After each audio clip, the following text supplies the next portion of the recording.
The ballroom of the Thorne estate smelled of lilies and arrogance. Maya Vance stood by the buffet table, adjusting a centerpiece that was a fraction of an inch off-center. She had designed every detail of tonight's gala, from the velvet drapes to the lighting that bathed the guests in a warm gold glow.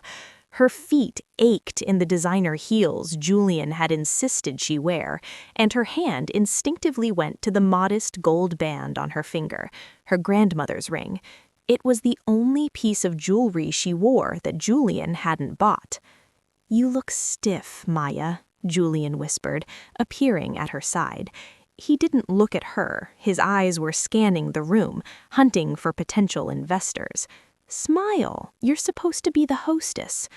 "I'm just tired, Julian. I've been here since 5 a.m. making sure the Thorne real estate rebrand launch was perfect." Julian gave a dismissive pat to her arm. "And you did a fine job. It's a good little hobby for you. Now follow me. I have an announcement to make." Maya's heart fluttered. This is it, she thought. For 3 years, she had been Julian's secret weapon, designing the interiors of the luxury properties he flipped, ghostwriting his speeches, and molding his public image. He had promised that once the Thorne flagship project was secured, they would finally set a date for their wedding. The room fell silent as Julian stepped onto the small mahogany stage. The spotlights caught the silver in his tie. He looked every bit the prince of the city. "Ladies and gentlemen," Julian's voice boomed, rich and confident, "tonight is about the future. For years, I've been building the Thorne empire, looking for the right pieces to complete the puzzle. Many of you know Maya Vance." He gestured toward her. Maya felt a flush of heat in her cheeks. She took a step forward, a shy smile forming. "Maya has been a loyal companion during this transition," Julian continued, his voice dropping an octave, sounding almost regretful. "But as a business grows, so must its leadership. To lead Thorne real estate into the next decade, one needs more than just a creative eye. One needs pedigree. One needs a partner who understands the weight of a legacy." The smile died on Maya's lips. The room felt suddenly cold. "It is my absolute honor to announce my partnership and my engagement," Julian's eyes locking onto a woman standing near the front, "to Elena Montgomery." The room gasped, then erupted into polite, confused applause, as Elena, a woman's family name was etched into the city's foundations, stepped onto the stage. She wore a dress that cost more than Maya's entire wardrobe, and she didn't even glance at Maya as she took Julian's hand. "As for Maya," Julian added, his voice projecting through the speakers like a physical blow, "I thank her for her service as a placeholder. She's been a wonderful assistant, but she simply doesn't have the class to lead this family." The world tilted. Maya's ears rang. She saw faces in the crowd, people she had invited, people she had cooked dinner for, turning away, their expressions a mix of pity and mockery. "Julian?" Maya's voice was a ghost of a sound. He looked at her then, and his eyes were like flint. He leaned away from the microphone. "Security will show you to the service entrance, Maya. Don't make a scene. Your things are already in bin bags at the curb." 10 minutes later, the heavy iron gates of the Thorne estate slammed shut behind her. The clouds finally broke, and a cold, torrential rain began to fall. Maya stood on the sidewalk, clutching her small clutch bag. She tried to hail a cab, but her phone buzzed with a notification from her bank. Account closed. Julian had frozen the joint accounts. He had also sent a digital notice. The consultation contracts she had signed over the years were actually intellectual property waivers. Every design, every sketch, every concept she had created belonged to Thorne Real Estate. She had nothing. She walked until her heels broke, then she walked barefoot, the wet pavement biting into her skin. She ended up in a 24-hour diner, the smell of burnt coffee and grease a harsh contrast to the lilies of the ballroom. On the small TV mounted above the counter, a local news entertainment segment played. Scandal at the Thorne Gala. Julian Thorne dumps placeholder girlfriend for socialite Elena Montgomery. See the heart-wrenching photos of the jilted designer in the rain. There she was on the screen, looking haggard, soaked, and utterly defeated. Maya looked down at her hands. They were shaking. She looked at her grandmother's ring. The gold was dull, the small diamond clouded. A placeholder, Julian had called her. Something inside Maya, the soft, accommodating part of her that had shrunk itself for 3 years to make him feel tall, finally snapped. The pain didn't vanish, but it hardened. It turned into a cold, focused clarity. She stood up and walked to the back of the diner, where a payphone and a pawn shop flyer were pinned to a corkboard. "I'm not a placeholder," she whispered to her reflection in the darkened window. "I'm the foundation, and without me, Julian, your whole world is going to crack." She took off the ring. It was the only thing she had left of value, but she didn't need a memory of the past. She needed a ticket to the future. New York City didn't care about Maya Vance's broken heart. The city only cared about her hustle. For 3 years, the rhythm of Maya's life was dictated by the screech of subway brakes and the hum of industrial espresso machines. By day, she sat in the back of a prestigious MBA lecture hall, her fingers flying across a second-hand laptop. By night, she worked as a junior drafter for a mid-sized firm, and on weekends, she waited tables at a high-end bistro in Tribeca. The glow-up wasn't a sudden makeover in a montage. It was the slow hardening of a diamond under immense pressure. The soft, flowing dresses she used to wear to please Julian were replaced by sharp architectural tailoring. Her hair, once a messy halo of curls, was now a sleek obsidian blade of a bob. But the biggest change was in her eyes. The desperate need for approval had been replaced by a quiet, dangerous competence. It was during her final semester that she met Liam Sterling. She was pitching a capstone project, a concept for empathic architecture, interiors that used AI-driven lighting and sustainable materials to respond to the biological stress levels of the occupants. When she finished, a man in the back row stood up.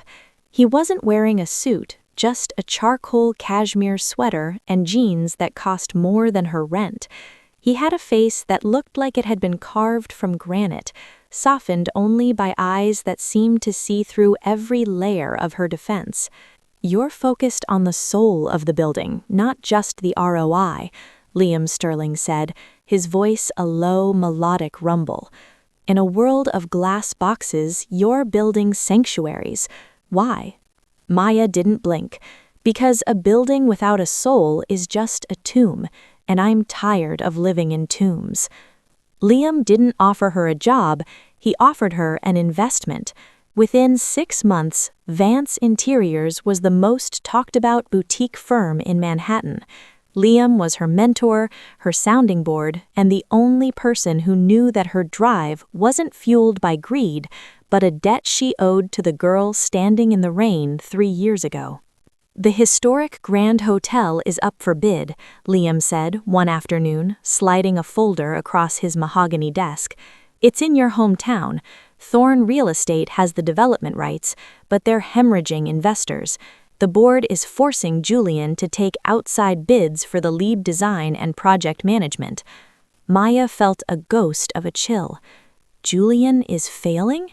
He's a salesman, Maya. He sold a dream he couldn't build. Now the walls are closing in. Liam watched her closely. "You don't have to go back. I can send someone else." Maya picked up the folder. Her name was on the cover in gold foil. "No, I'm the only one who knows where his foundations are weak. The boardroom of the Grand Hotel was stifling. Julian Thorne adjusted his tie, his hands trembling slightly.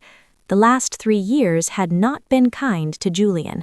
The pedigree Elena brought came with a mountain of debt and a social calendar that drained his focus. His father was threatening to disinherit him if the Grand Hotel project failed.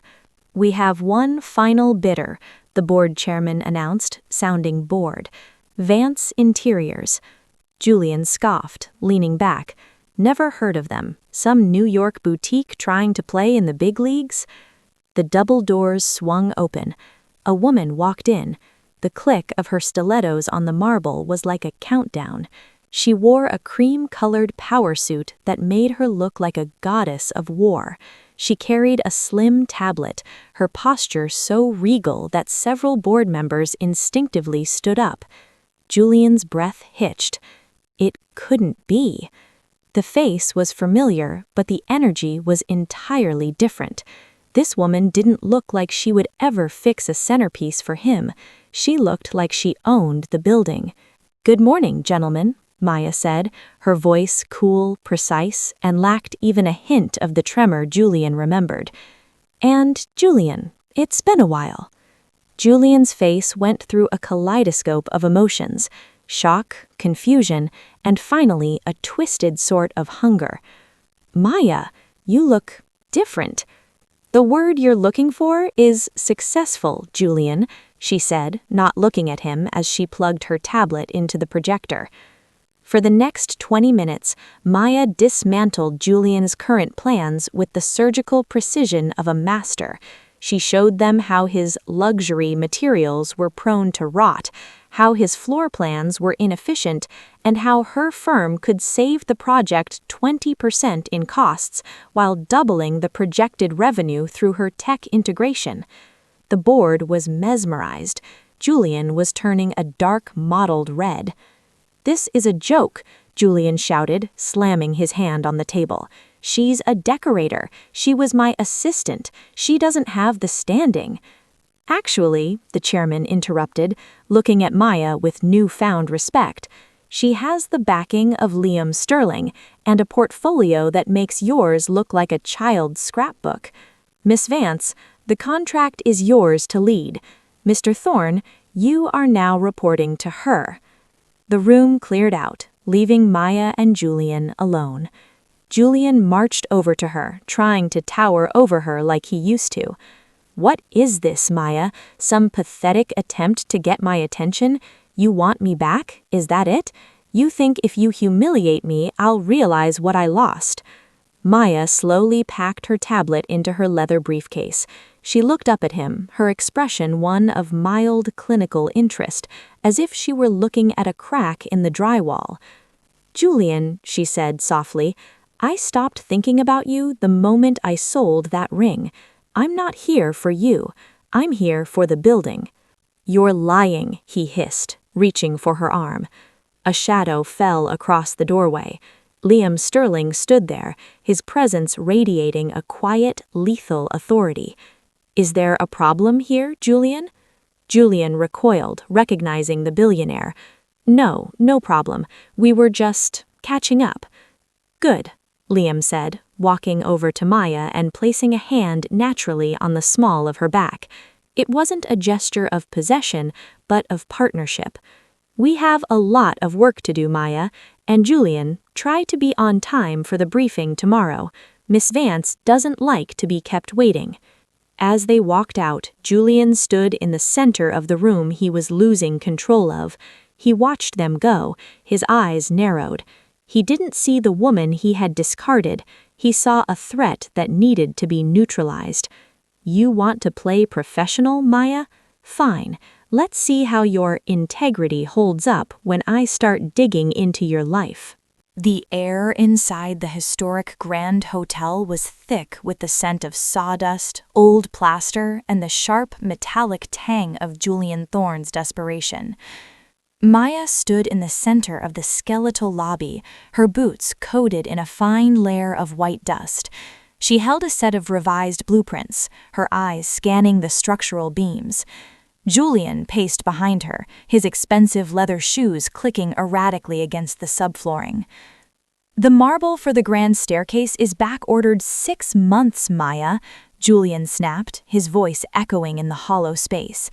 "I told you we should have gone with the local supplier I recommended. This delay is going to cost us the autumn gala." Maya didn't look up from her sketches.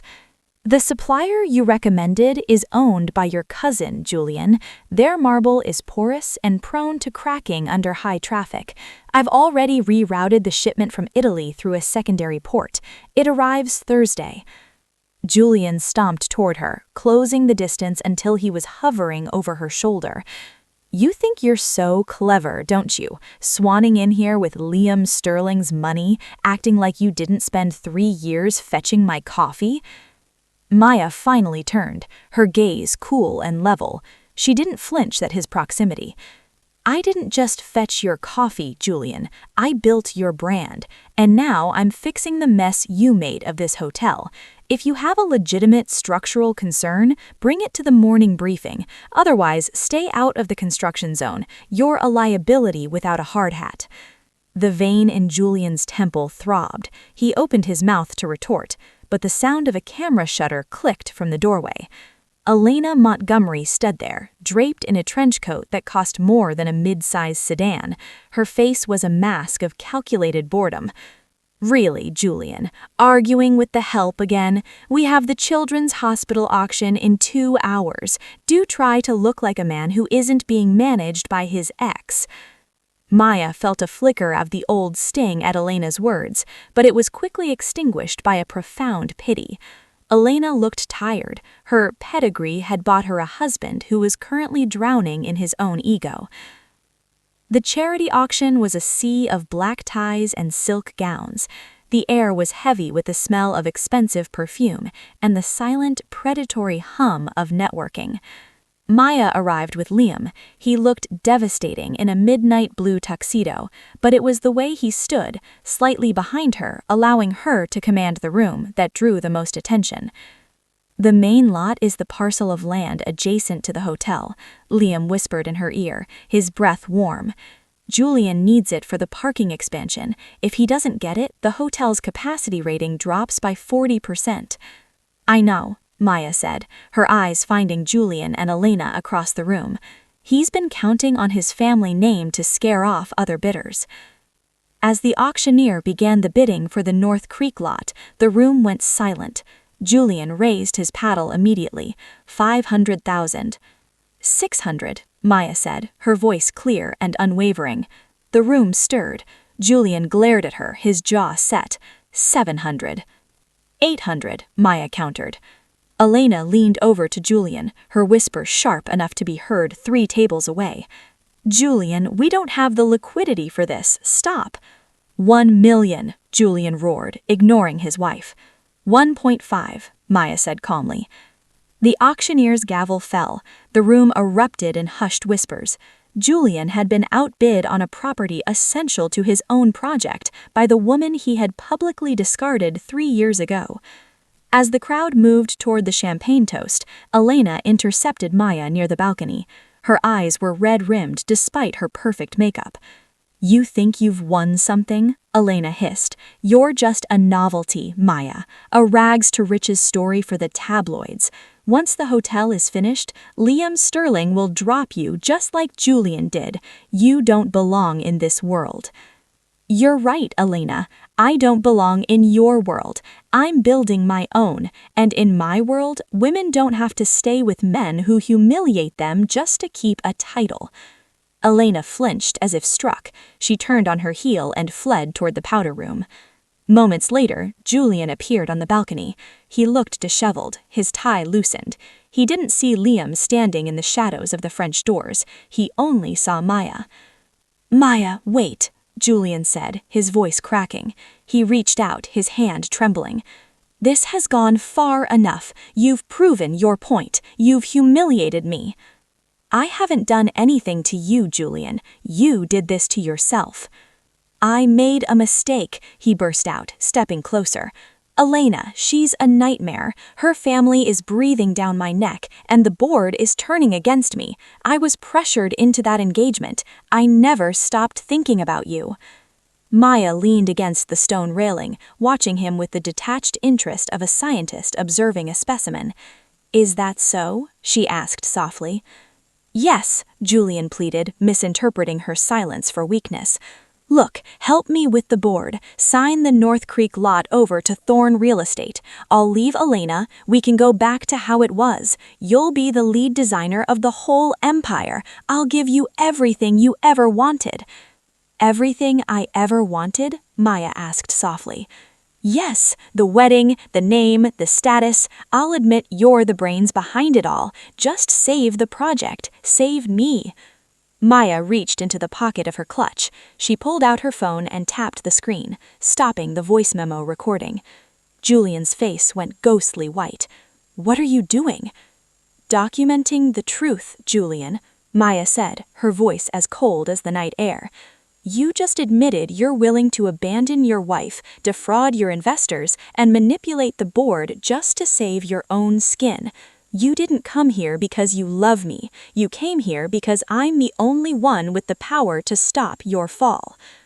"Maya, give me that phone," Julian growled, stepping forward aggressively. Liam stepped out of the shadows, his presence a physical wall between them. "I wouldn't do that, Julian. The security here is very efficient, and I'm feeling particularly protective tonight." Julian backed away, looking between them, the realization of his total defeat finally sinking in. "I didn't come back to get revenge, Julian," Maya said, echoing the thought that had lived in her heart for 3 years. "I came back to get my life, and I don't see you in it." She turned her back on him, walking toward the warmth of the ballroom. She had the recording, she had the land, and for the first time in her life, she had the upper hand. The historic Grand Hotel didn't just look restored, it looked reborn. The grand reopening was the event of the decade. The lobby, once a cavern of peeling wallpaper and damp rot, was now a cathedral of light. Maya had used smart glass that adjusted its tint to the setting sun, casting a soft rose gold hue over the hundreds of guests in attendance. The scent of white jasmine, her favorite, not Julian's, wafted through the air conditioning system she had redesigned from scratch. Maya stood on the mezzanine, looking down at the sea of people. She wore a gown of liquid silver that seemed to move like water. Beside her, Liam leaned against the railing, his eyes not on the crowd, but on her. "You did it, Maya," he said softly. "The building has a soul again." "It's not just the building, Liam," she replied, her voice steady. "I can breathe again." Down in the lobby, Julian Thorne was a ghost of his former self. He had spent the last hour cornering board members, whispering that Maya was difficult, but that he had handled her. He saw Maya on the balcony and flashed a desperate, oily smile, nodding as if they shared a secret. He truly believed that her presence meant his salvation. He believed that in the end, she was still the girl who would save him from himself. The board chairman stepped to the microphone at the base of the grand staircase. "Ladies and gentlemen, tonight we celebrate the return of a landmark, but more importantly, we celebrate the vision of the woman who saw potential where we saw ruins. Please welcome the lead architect and CEO of Vance Interiors, Maya Vance." The applause was deafening. Maya descended the stairs with a grace that felt lethal. She reached the podium and looked out at the faces, the same faces that had watched her get thrown out in the rain 3 years ago. 3 years ago, I was told I didn't have the pedigree to lead, Maya began, her voice amplified by the state-of-the-art acoustics. Julian Thorne stood in the front row, his chest puffed out, ready to take his bow. I was told I was a placeholder. For a long time, I believed that. I believed that my value was defined by the man I stood behind. Julian's smile faltered. A few people in the crowd shifted uncomfortably. But a building is only as strong as its foundation, and a legacy is only as valuable as the integrity of the person holding it. Julian Thorne asked me to save this project. He asked me to save him. The room went deathly silent. Julian's face drained of color. "Maya," he hissed under his breath, "what are you doing?" He offered to leave his wife, to defraud his board, and to rewrite history, all to keep the Thorne name on a building he didn't build. She looked directly at Julian. "I told him I didn't come back for revenge. I came back for the truth." She signaled to the tech booth. The hotel's massive integrated screens, designed to show art and historical footage, flickered. Instead of the hotel's history, Julian's voice filled the room, crisp, clear, and damning. It was the recording from the balcony. "Elena, she's a nightmare. I'll leave her. I'll give you everything you ever wanted. Just save the project. Save me." The gasp from the crowd was a physical wave. Elena Montgomery, standing near the bar, dropped her champagne flute. It shattered on the marble, the sound punctuating the end of Julian's reputation. "Julian Thorne is no longer a partner in this project," Maya said, her voice cutting through the rising murmurs. "The board has voted to buy out his remaining shares. Thorne Real Estate is no longer the face of the Grand Hotel. Vance Interiors, in partnership with Sterling Ventures, is taking full control." Julian didn't shout. He didn't move. He looked like a man who had been struck by lightning while standing still. He watched as his wife walked toward the exit without a single glance back. He watched as the board members turned their backs on him, forming a literal wall of silk and wool that excluded him from the world he thought he owned. The party continued, but Julian was a ghost in the machine. An hour later, as the crowd thinned, Maya walked toward the service entrance to check on the staff. She found Julian sitting on a stone bench in the small courtyard, his head in his hands. The rain had started to fall, a light, mocking drizzle. He looked up as her shadow fell over him. His eyes were bloodshot. "You destroyed me," he whispered. "You had the contract. You had the fame. Why did you have to do that?" Maya looked at him. She expected to feel a surge of triumph, a rush of "I told you so." Instead, she felt nothing. He was just a man in a wet suit, shivering in the dark. "I didn't destroy you, Julian," she said, her voice devoid of heat. "I just stopped being the one to hold up the ceiling." "Julian, please," he reached out, a pathetic, reflexive gesture. "I can change. We can start over. I know I was wrong about you." Maya stepped back, out of his reach. "That's the difference between us, Julian. You think I'm still defined by what you think of me. You think your realization is a prize I've been waiting for." She looked at the hotel, the light, the strength, the beauty she had created.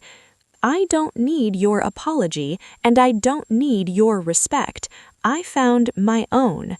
You're not a villain in my story anymore, Julian. You're just a placeholder."